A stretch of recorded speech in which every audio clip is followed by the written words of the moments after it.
Welcome, everyone, to the second ACC Zoom play reading of the summer. As many of you know, we are New York City's longest continually performing dramatic organization, going now since 1884. While disappointed that our spring major had to be called off, we are so glad to be continuing this summer's series of readings with Sweet and 20 by Floyd Dell. Tonight, we have three actors prepped and ready to delight and entertain you. Sarah Grace Sanders was recently seen on the ACC stage as the indomitable Nellie Bly in Jules Verne Eats a Rhinoceros, and previously as Kate Mostyn in Murder on the Nile. She can be seen in Season 2, Episode 8 of Cobra Kai, opposite William Zabka, aka Johnny Sweep the Leg Lawrence for any Karate Kid fans, and in a national commercial for Sun-Made Raisins. She is currently preparing for her biggest role to date, Mother. You can read more at www.sarahgracesanders.com. Cesar Vera first was active in his high school drama club, first with crew, then with acting in such plays as The One-Eyed Monster as Billy and West Side Story as Detective Schrank.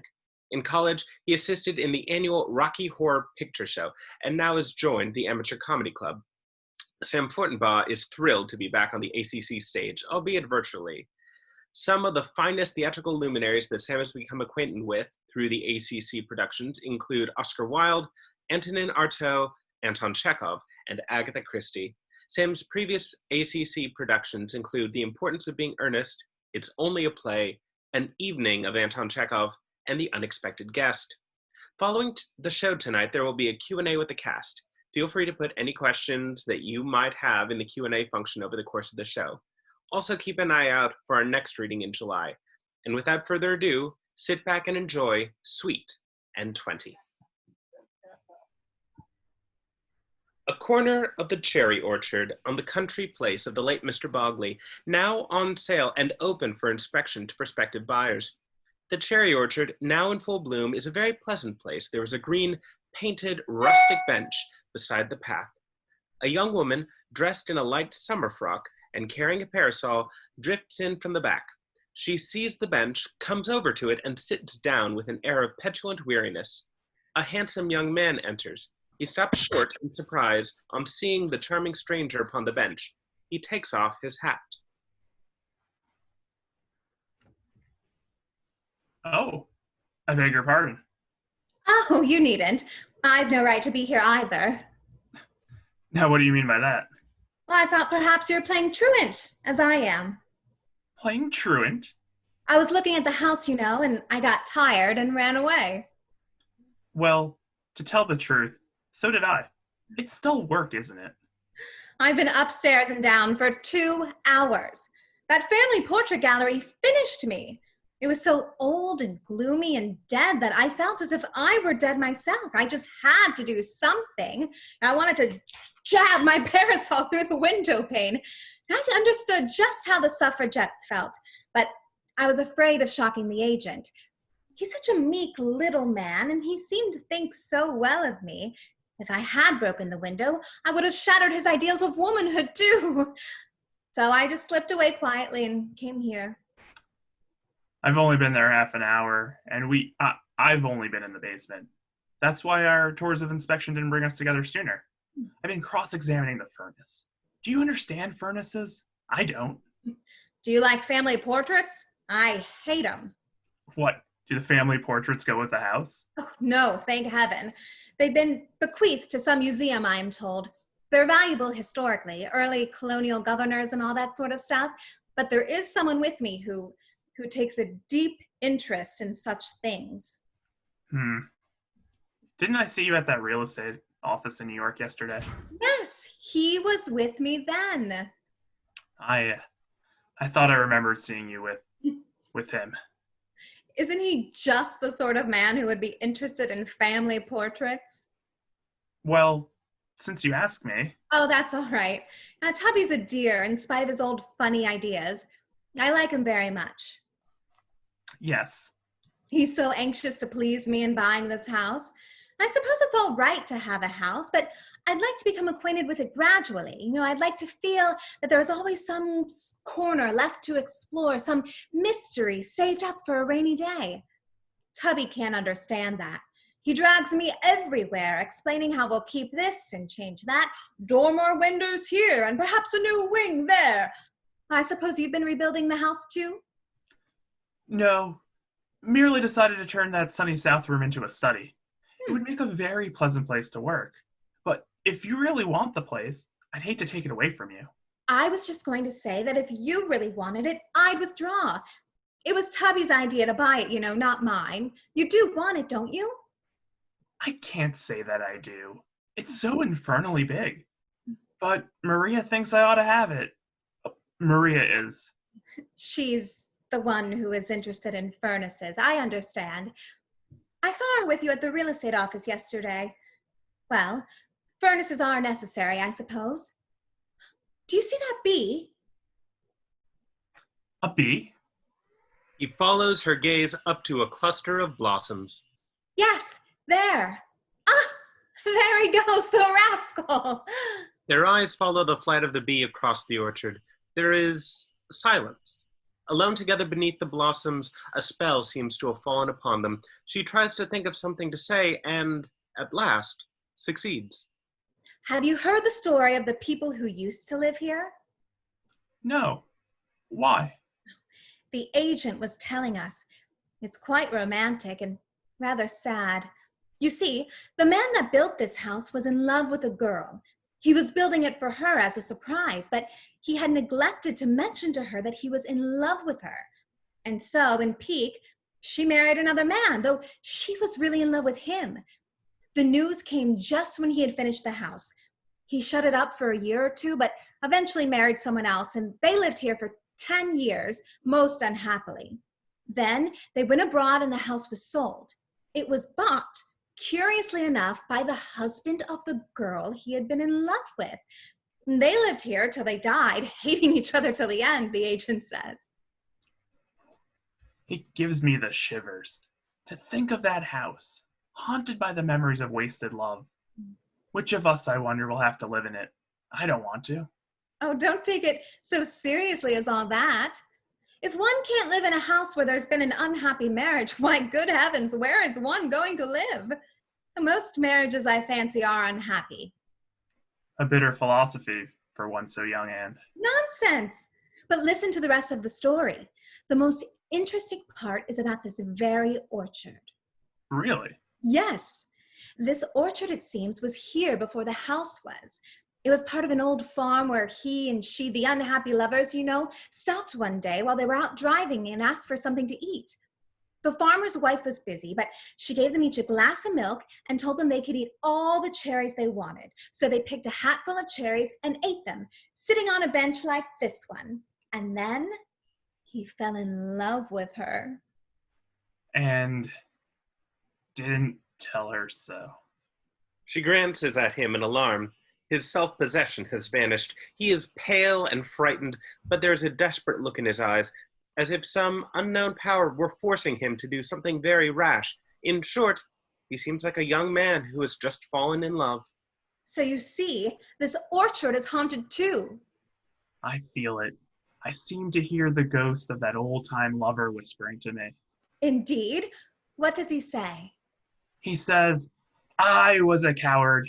You must be bold. I was silent. You must speak out. That's very curious, because that old lover isn't dead at all. He's a congressman or senator or something, the agent says. It's all the same. His youth is dead, and it is his youth that speaks to me. Well, you mustn't believe all that ghosts tell you. Oh, but I must, for they know the folly of silence, the bitterness of cowardice. Well, the circumstances were slightly different, weren't they? I don't care. Well, you know it perfectly well. It's no use. I can't help that. Please, you simply mustn't. It's disgraceful. What's disgraceful? What you are going to say. Only that I love you. What is there disgraceful about that? It's beautiful. It's wrong. It's inevitable. Why inevitable? Can't you talk with a girl in an orchard for half an hour without falling in love with her? Not if the girl is you. But why especially me? I don't know. Love is a mystery. I only know that I was destined to love you. How can you be so sure? Because you've changed the world for me. It's as though I'd been groping about in the dark, and then sunrise. And there's a queerer feeling here. To tell the honest truth, there's a still queerer feeling in the pit of my stomach. It's a gone feeling, if you must know. And my knees are weak. I now know why men used to fall on their knees when they told a girl they loved her. It was because they couldn't stand up. And there's a feeling in my feet as though I was walking on air, and But that's enough. I could die for you and be glad of the chance. It's perfectly absurd, but it's absolutely true. I've never spoken to you before, and heaven knows I may never get a chance to speak to you again. But I'd never forgive myself if I didn't say this to you now. I love you. Love you. Love you. Now tell me I'm a fool. Tell me to go. Anything. I've said my say. Why don't you speak? I've nothing to say except that I feel some of those symptoms myself. You love me. I don't know. Yes, perhaps. Then kiss me. No. Kiss me. Oh, what's the use? I don't know. I don't care. I only know that we love each other. Well, I don't care either. I do want to kiss you. It is wrong. Is it? But, oh heaven, kiss me again. Darling. Do you suppose anyone is likely to come this way? No.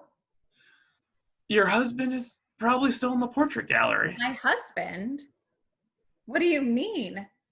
You didn't think... You thought poor old Tubby was my husband? Why isn't he your husband? No, he's my uncle. Your uncle? Yes, of course. Do you suppose I would be married to a man that's fat and bald and 40 years old? I beg your pardon. I did think so. Just because you saw me with him? How ridiculous. It was a silly mistake. But the things you said, you spoke so realistically about marriage. It was your marriage I was speaking about. I beg your pardon. My marriage? Good heavens. And to whom, pray, did you think I was married?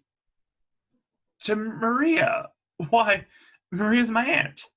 Yes, of course. How stupid of me. Let's get this straight. Are you married to anybody? Certainly not. As if I would let myself be made love to if I were a married woman. Now don't put on airs. You did something quite as improper. You made love to a married man. I didn't. It's the same thing. You thought I was married. But you aren't.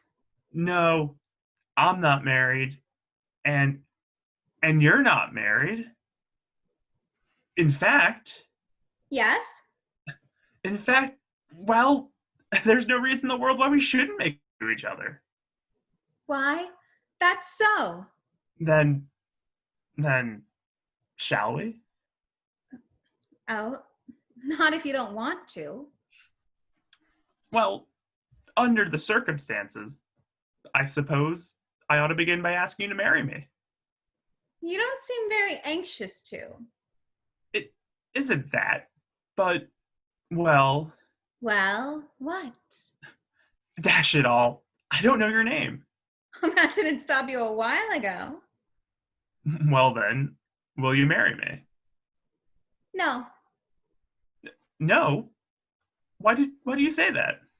Why should I marry you? I know nothing about you. I've known you for less than an hour. That fact didn't seem to keep you from kissing me. Besides, I don't like the way you go about it. If you'd propose the same way you made love to me, maybe I'd accept you.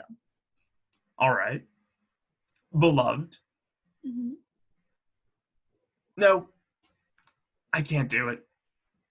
I'm very sorry. Perhaps it's because you don't love me anymore. Of course I love you. But you don't want to marry me. I see. Not at all. I do want to marry you, but Well, Marriage is a serious matter. Now, don't take offense. I only meant that, well, we are in love with each other, and that's the important thing. But as you said, we don't know each other. I've no doubt that when we get acquainted, we will like each other better still. But we've got to get acquainted first. you're just like Tubby buying a house. You want to know all about it. Well, I warn you that you'll never know all about me, so you needn't try. It was your suggestion. Oh, all right. Go ahead and cross-examine me if you like. I'll tell you to begin with that I'm perfectly healthy and there is no TB, insanity, or socialism in my family. What else do you want to know? Why did you put in socialism along with insanity and TV? Oh, just for fun. You aren't a socialist, are you? Yes. Do you know what socialism is? It's the same as anarchy, isn't it? No, at least not my kind. I believe in municipal ownership of streetcars and all that sort of thing. I'll give you some books to read. Well, I never ride in streetcars, so I don't care whether they're municipally owned or not. By the way, do you dance? No. You must learn right away. I can't bother to teach you myself, but I know where you can get private lessons and become really good in a month. It is stupid not to be able to dance.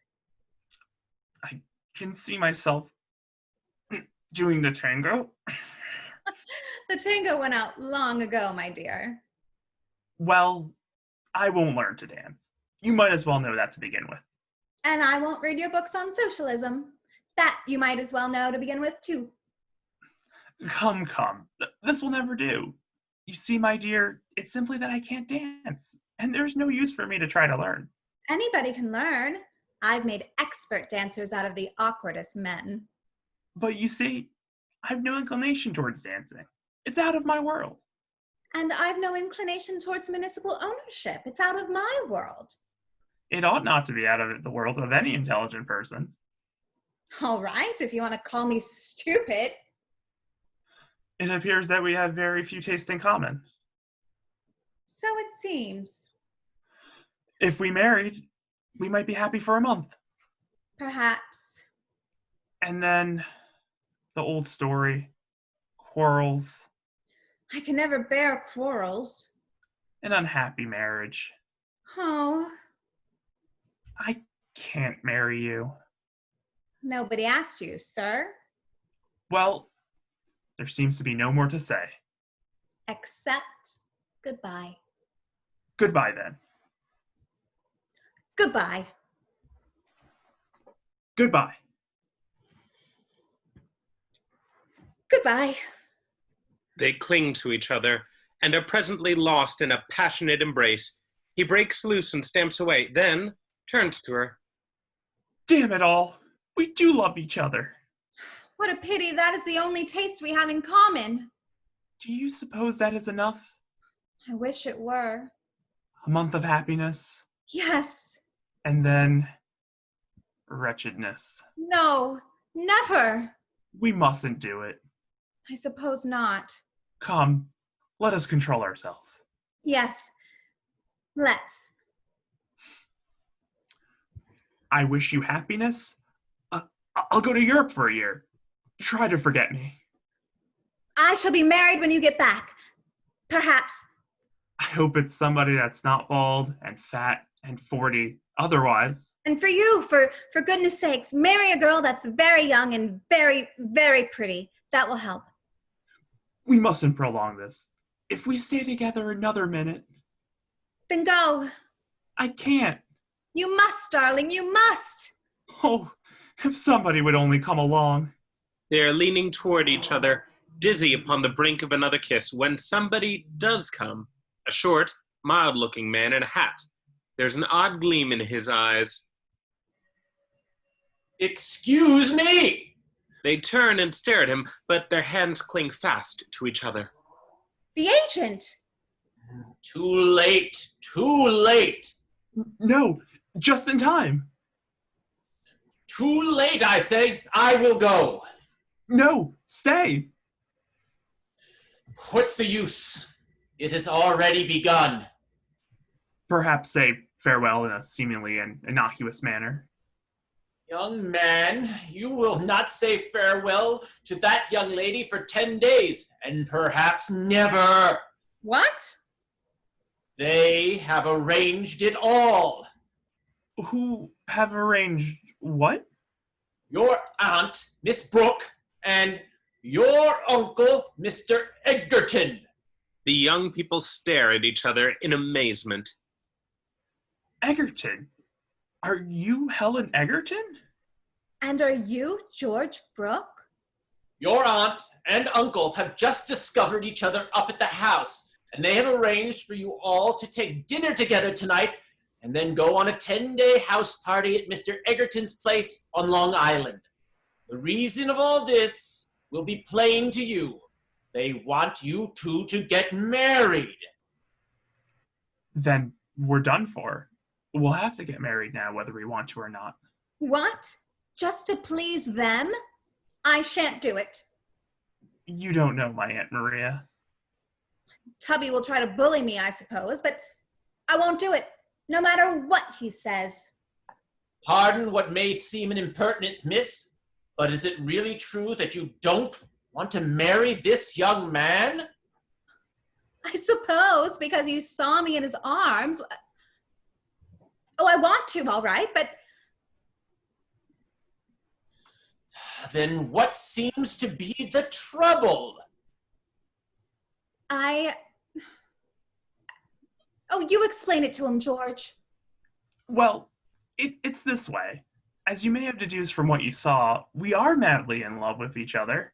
But I'm not madly in love with municipal ownership. That's the chief difficulty. No, the chief difficulty is that I refuse to entertain even a platonic affection for the tango. I told you the tango had gone out long ago. Well, then the maxi. Stupid. And there you have it. No doubt it seems ridiculous to you. Not at all, my boy. I've known marriage to go to smash on far less than that. When you come to think of it, a taste for dancing and a taste for municipal ownership stand at the two ends of the earth away from each other. They represent two different ways of taking life. And if two people who live in the same house can't agree on those two things, they disagree on 100 things that came up every day. And what's the use for two different kinds of beings to try to live together? It doesn't work, no matter how much love there is between them. Then you're on our side. You'll help us not to get married. Your aunt is very set on it. And your uncle too, miss.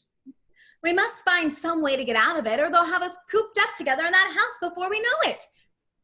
Can't you think of some scheme? Perhaps I can, and perhaps I can't. I'm a bachelor myself, miss, and that means that I've thought up many a scheme to get out of marriage myself. Oh, you old scoundrel. Oh, it's not so bad as you may think, miss. I've always gone through the marriage ceremony to please them, but that's not what I call marriage. Then what do you call marriage? Yes, I'd like to know. Marriage, my young friends, is an iniquitous arrangement devised by the devil himself for driving all the love out of the hearts of lovers. They start out as much in love with each other as you are today, and they end by being as sick of the sight of each other as you two will be 5 years hence if I don't find a way of saving you alive out of the devil's own trap. It's not lack of love that's the trouble with marriage. It's marriage itself. And when I say marriage, I don't mean promising to love, honor, and obey, for richer, for poorer, in sickness, and in health, till death do you part. That's only human nature to wish and to attempt. And it might be done if it weren't for the iniquitous arrangement of marriage. But what is the iniquitous arrangement? Ah, that's the trouble. If I tell you, you won't believe me. You'll go ahead and try it out and find out what all the unhappy ones have found out before you. Listen to me, my children. You ever go on a picnic?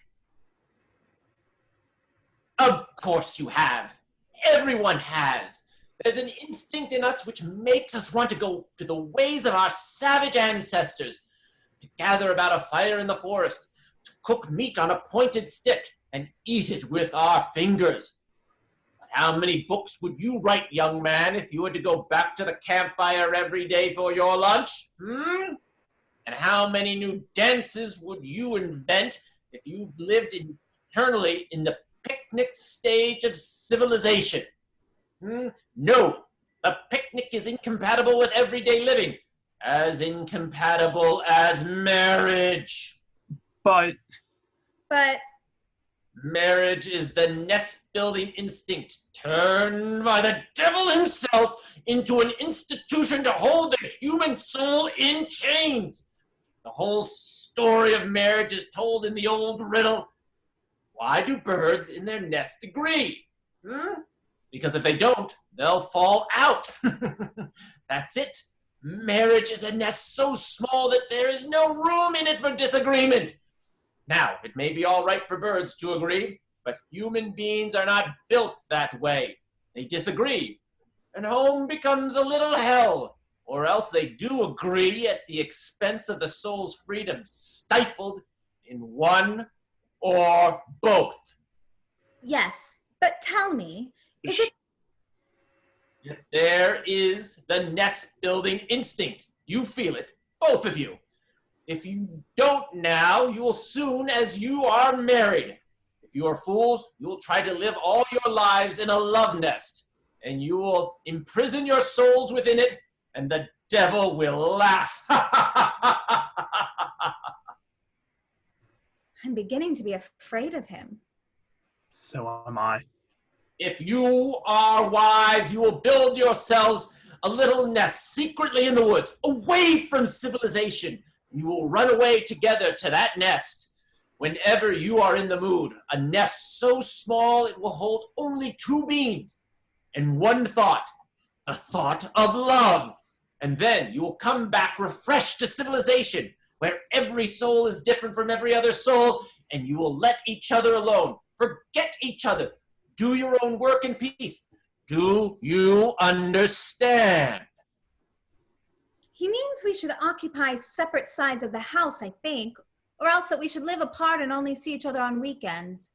I'm not sure which. I mean that you should not stifle love with civilization, nor encumber civilization with love. What have they to do with each other? You think you want a fellow student of economics. You are wrong. You think you want a dancing partner. You are mistaken. You want a revelation of the glory of the universe. It's blithering nonsense, of course, but it was something like that a while ago. Yes. When we knew it was our first kiss and thought it was to be our last.